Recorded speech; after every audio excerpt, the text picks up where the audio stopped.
Hello friends and welcome back to my channel, or welcome if you're new. My name is Mandy and I like to talk about makeup panning, nail polish, and sometimes things happening in my real life. Today I have my update for PANicure, so stay tuned.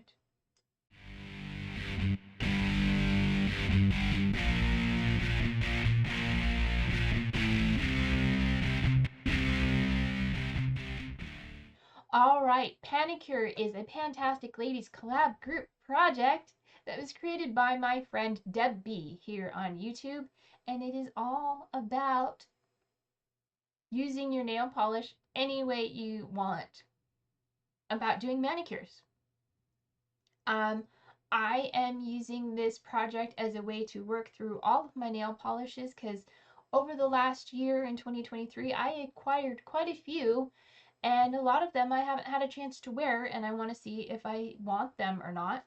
Some were purchased by me, some were declutters or destashes that came to me either free or for sale. So I have a lot of polish here, and probably not all of it is going to be staying, but we're working on it slowly but surely.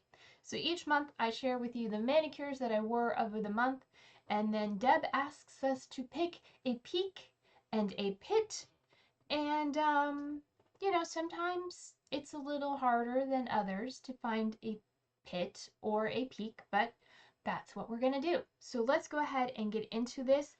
This month I only wore 4 manicures. Um, a couple of my manicures held on really well and I was away from home, so they just stayed on for like a whole week versus, 3 or 4 days. So that being said, I only wore 4 manicures, including the one I'm wearing right now. So the first manicure I had, hopefully I have pictures of them all. I'll put up here for you. The first manicure I did was reds, and I used um, a polish from a panning project called No Autographs Please. This guy here, which is from OPI, and it is also a part of my collection that I'm trying to whole project polish, trying to finish this year or in some point. So that's where we are right now. And I paired that with another red that was new to my collection and had not tried. This is from Revlon. It is called Raven Red. It is really pretty dark red. And then I topped that with a topper, which is also in a project. Yes, a panning project. And this is from H&M, and it is called Rooftop Party. And there are the 3 of those on the swatch stick. So the middle one is No Autographs Please. It's a nice bright red metallic. The Raven Red is a dark red cream, and then Rooftop Party is a pink and silver glitter. I enjoyed that. I put that on the 10th, and then I changed my nails on the 14th. So that one was only there for a few days. The next manicure I did was one that lasted me for quite a while. At the same time as that manicure, I also changed my pedicure, and I pedicured with No Autographs Please, because it is in my rotation, like I said, try and finish this year. So I've been using those polishes as pedicures. So for my next manicure, I randomly selected a polish, and I randomly selected from Polish Molish. This is one that was destashed to me.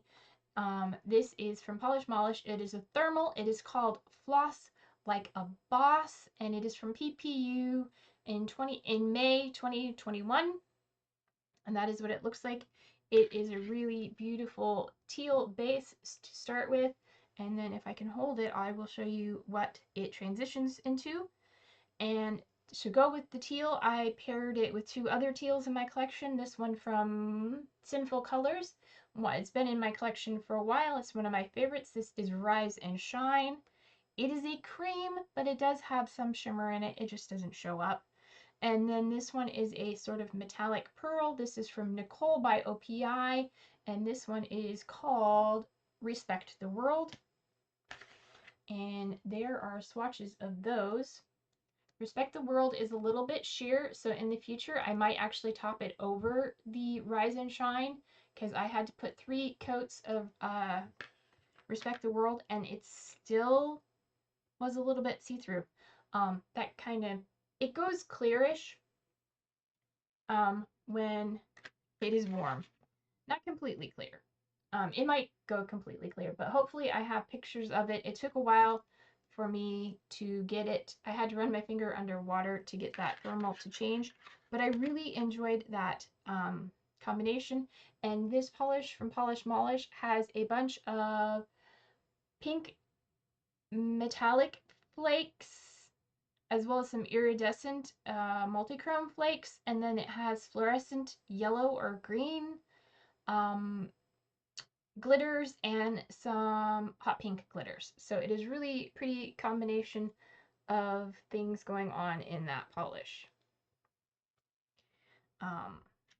And here it is compared to the other two without being gold. So you can see it does darken up a little bit. It matches, you know. Anyway, I really enjoyed PANicure, and it lasted on me for quite a while. It held up. I put that on the 14th, and I didn't change my nails again until the 23rd. So that was a good long time. That was almost like 9 days. That was definitely, I think, over a week. And they held up. They finally started to have tip wear, but, you know, after that long a time, who can complain? So the next manicure I put on the 23rd, and that one I selected another polish that I'm panning, and I selected Dragon Sworn's Percy. It is a sort of a dusty gunmetal blue metallic with white glitters, and that's what it looks like on the swatch stick. I will hopefully have pictures. Excuse me. And I tried to pair it with something else that was a light blue metallic, and I found Zoya's Hazel. This is one I picked up back in December, January time when Zoya had their sale for like, what was it, 10 for 25 or something, really cheap. Anyway, this is Hazel, and it is a metallic blue, but it's more of a chrome finish, and it's a little more teal leaning. It has a bit of green in it compared to Percy, and I'll show you those side by side. But really enjoyed both those. Out of the two of them, I actually have to say I preferred Zoya better. I like that shiny chrome type like finish, and yeah, it really gave it to me, you know. So yeah, that one was enjoyable.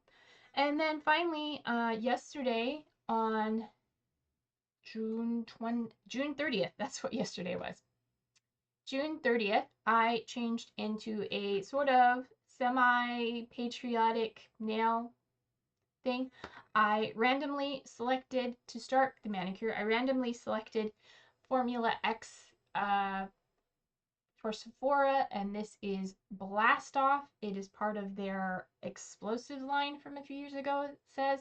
It is a glitter topper with black flakes, mini micro flakes, and mini glitters, and hex glitters, and bar glitters, just all kinds of stuff. They're all black though. So it's an all black topper, and I wanted a nice cream to go over that. So I selected a white from e.l.f. This is from the Game Up collection. This is number 1, I labeled it.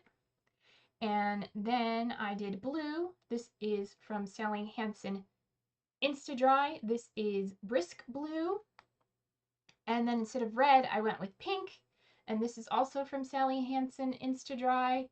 These were both decluttered to me, as well as the Formula X. And this one is Pink Blink. So I have those 3, and topped with Blast Off, the black glitter. So on my thumb I have, let's see, on my thumb I have the white, then I have the blue, then I have the white, then I have the pink, and then I have the white, because this is a small bottle and I'd like to get it used up, because I had to revive it because I think the cap wasn't on all the way last time I used it. But it is a nice opaque white, And all of these were nice and opaque. They're all cream. I got full coverage in 2 coats with all of these, and then I did 1 coat of the topper. The one thing about the topper is some of the nails have a nice sparse look, like most of these. The ring finger is a little bit heavy, but then some of them, like my middle finger here, get really heavy with like a lot of flakes. It is a little bit dry. I did thin it some, but it needs more base and less glitter. So if anybody has any recommendations for clear base to add to a glitter polish, please let me know down in the comments. And that is everything I have worn for the last month. So out of all of them, my top pick has got to be, I don't know if you can guess what it is. It's the thermal from Polish Molish. One, it's thermal, and I really enjoy a thermal polish. It's just kind of fun. But 2, this is also the only one this month that had flakes, and I've really discovered I like flakes. I'm not a big fan of the glitters, but in this case, they were sparse enough that they weren't too bad. So I really enjoyed that. And then out of them, I would have to say it's not really a very big pit, but it's a tie between the Respect the World from Nicole from OPI, because it is so sheer that 3 coats and I could still see through it. So it will definitely need a base coat, but I really enjoy it. It's got a nice shimmer to it. And then the tie with Blast Off, the glitter topper, because it is just so thick and so full of glitters. I think you can see there in the middle of the swatch, there's just like this huge grouping of flakes, of glitters that are all stuck together. I really enjoy all the little spatters and the bar glitters and the little bits of glitter, but the big hex glitters are a little bit too much, but I am still keeping it. I'm not getting rid of anything this month. I really enjoyed most of it. Like I said, the 2 that I disliked were okay. Even Rooftop Party with its metallic glitters, they're not too big, and it was okay. So yeah, that is everything I wore this month. If you enjoyed this video, please give it a thumbs up. If you have any comments or suggestions down below, especially for that clear base for the glitter, let me know. And until my next video, take care of yourselves, stay true to you, and I'll see you in my next video. Bye!